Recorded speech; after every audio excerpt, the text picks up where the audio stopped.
De mano, un agradecimiento muy especial a el doctor Gustavo Adolfo Martínez Rojas por acompañarnos el día de hoy en nuestra conferencia de Códex Jurisprudencial. Demos paso entonces a nuestra primera conferencia del año 2024, en la que vamos a abordar unos temas jurisprudenciales relevantes de este primer trimestre y que digamos que de cierta forma fueron decididos por ustedes con base en las encuestas que se hicieron tanto en el canal de Telegram como en la red social X. Y los temas que se escogieron fueron los siguientes.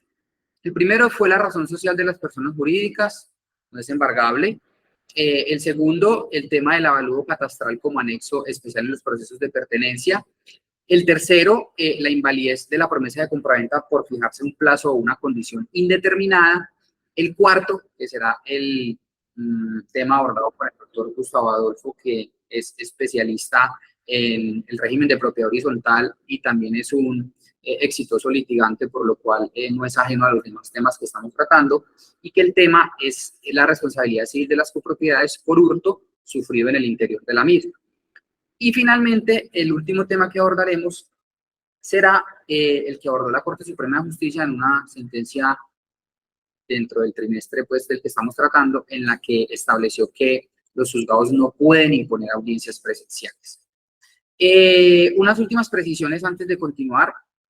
es que evidentemente estas providencias ya se encuentran en nuestro canal de Telegram, ustedes ya han tenido acceso a ellas, como a la ficha jurisprudencial, inclusive creo que de uno o dos hay videos, pero digamos que en aras de facilitarles a ustedes el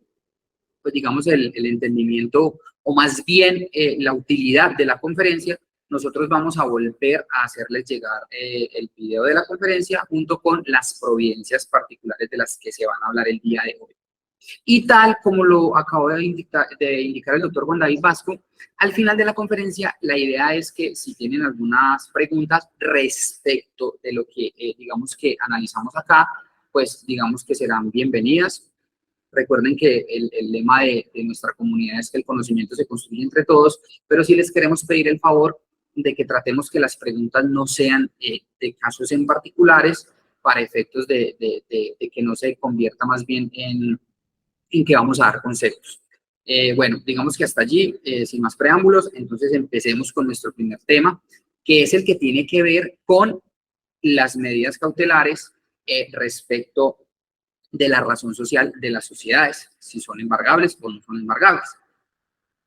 Dicho tema fue abordado por la Sala Civil del Tribunal Superior de Bogotá en auto del 19 de diciembre del 2023, pero dicho auto fue notificado el 11 de enero del 2024 y tuvo ponencia del magistrado Iván Darío Zuluaga Cardona.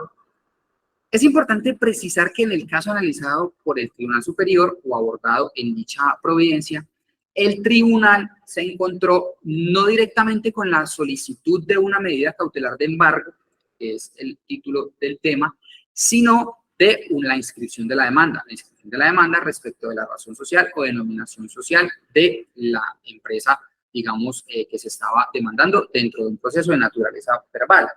Pues en primera instancia el juez evidentemente decretó la inscripción de la demanda como medida cautelar. Pero una vez llegó el expediente al Tribunal Superior, el Tribunal Superior hizo un recuento del régimen de las medidas cautelares en el Código General del Proceso y empezó por recordar que el numeral primero del artículo 590 del Plexo Normativo Procesal preceptúa como una de las hipótesis para decretar la inscripción de la demanda como medida cautelar que la medida debe recaer sobre bienes sujetos a registro y que sean de propiedad del demandado. Y también recordó el tribunal, o citó, que dicha norma contempla que si la sentencia de primera instancia es favorable al demandante, este podrá solicitar o podrá ordenar el embargo y secuestro de los bienes afectados con la inscripción de la demanda. Este inciso de la norma tiene una particularidad en este caso, y es que tal como les acabo de explicar, se terminó, digamos que arribando a una conclusión respecto de la medida cautelar de embargo, pero digamos que en teoría o en realidad lo que se solicitó fue, o lo que se debatió fue la medida cautelar de inscripción de la demanda, pero este inciso juega un papel muy importante, como lo vamos a ver más adelante. Después del recuento del régimen de medidas cautelares que hizo el tribunal citó el numeral octavo del artículo 28 del Código de Comercio, que dispone que los embargos, demandas civiles relacionados con derechos cuya mutación está sujeto a registro mercantil, pues digamos, se deben efectivamente o son susceptibles efectivamente de medida cautelar. Pero también citó el Tribunal Superior una circular emitida por la Superintendencia de Sociedades del 25 de abril del 2022, a través de la cual la autoridad, digamos que orientó acerca de los aspectos relativos a la inscripción de embargos. ¿Qué se dijo en dicha circular externa? Y ojo con lo que se dice acá, que digamos fue el sustento argumentativo para la conclusión a la que arribó el tribunal. Abro comillas, la razón social de las personas jurídicas no constituye un bien cuya mutación esté sujeta a inscripción en el registro mercantil. En tal sentido, no será procedente la inscripción de la orden de su embargo en dicho registro. Cierro comillas. Aunado a lo anterior, la sala también trajo a colación que la Superintendencia de Sociedades, nuevamente refiriéndose a dicha autoridad, en oficio del 28 de junio del 2023, había precisado respecto de la razón social o denominación social de las empresas que el nombre de una compañía, que no es lo mismo que su nombre comercial, aunque evidentemente podrían ser idénticos, es inherente a la misma, es un atributo de su personalidad jurídica reconocido tanto doctrinal como jurisprudencialmente, que como tal es inalienable, intransferible y no resulta ser sujeto de negociación. Insisto, este fue lo que dijo la Superintendencia de Sociedades en oficio del 28 de junio del 2023, a través de la cual, o más bien por medio de la cual el tribunal lo utilizó también como sustento para llegar a la conclusión. Entonces, en dicho concepto, la Superintendencia también concluyó que efectivamente no era posible el embargo de la razón social. Y finalmente la Superintendencia expresó que existían unos oficios previos, es decir, de fechas anteriores, que contenían una posición distinta establecida en dichos conceptos y en dichos oficios, pero aclaró que dichos oficios y dichos conceptos ya no se encontraban vigentes. Es decir, la misma Superintendencia de Sociedades dijo, mire, si bien es cierto que nosotros en algún momento dijimos que efectivamente se podría llegar al embargo de la denominación o razón social como medida cautelar, pues también lo es que eso que dijimos ya no está vigente y los oficios y conceptos vigentes son estos que nos permiten llegar a otra conclusión. Entonces, como lo había mencionado previamente, la medida que se había solicitado al interior del proceso había sido la de la inscripción de la demanda y, como ustedes acaban de ver también, los argumentos que hemos esbozado hasta ahora que fueron traídos de los oficios y conceptos de la Superintendencia de Sociedades hacen digamos que referencia al embargo como medida cautelar. Sin embargo, el tribunal recordó que, aunque evidentemente dichas medidas cautelares son diferentes, pues no se podía pasar por alto que los bienes cobijados por la inscripción de la demanda podían ser embargados en concordancia con lo establecido en el artículo 590 del Código General del Proceso. El inciso que iniciando les mencioné que iba a jugar un papel importante en este tema.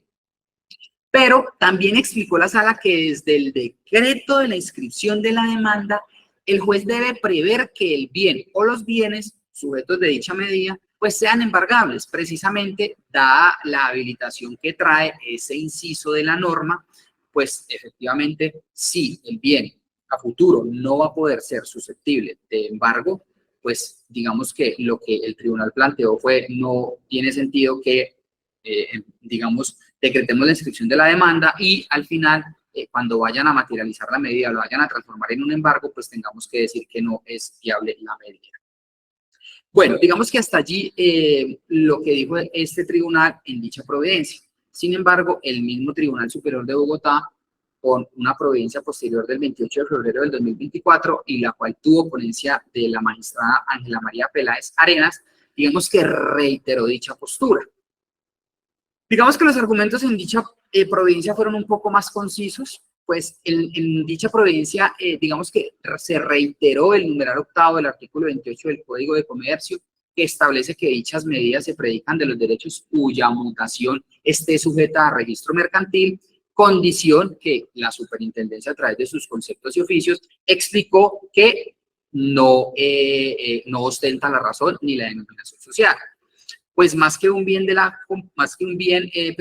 propiedad de la compañía, la misma es un atributo inherente a ella. Recuerden que la super dijo que era un atributo de la personalidad en sí mismo, sin la cual no podría considerarse la existencia de la sociedad, ya que fue el nombre que se le asignó y se encuentra debidamente registrado sin que pueda ser objeto de transferencia o negociación alguna. Digamos que esta última providencia del mismo tribunal fue, insistimos, un poco más concisa, pero se llegó a la misma conclusión, que no es otra que la razón social o la denominación social de las sociedades no puede ser sujeta de la medida cautelar de embargo. También es importante mencionarles que existe una providencia del mismo tribunal en la que el tribunal, digamos que no decreta la medida cautelar de embargo, pero digamos que sí decreta la medida cautelar de inscripción de la demanda. Entonces, digamos que estas dos providencias que nosotros acabamos de mencionar o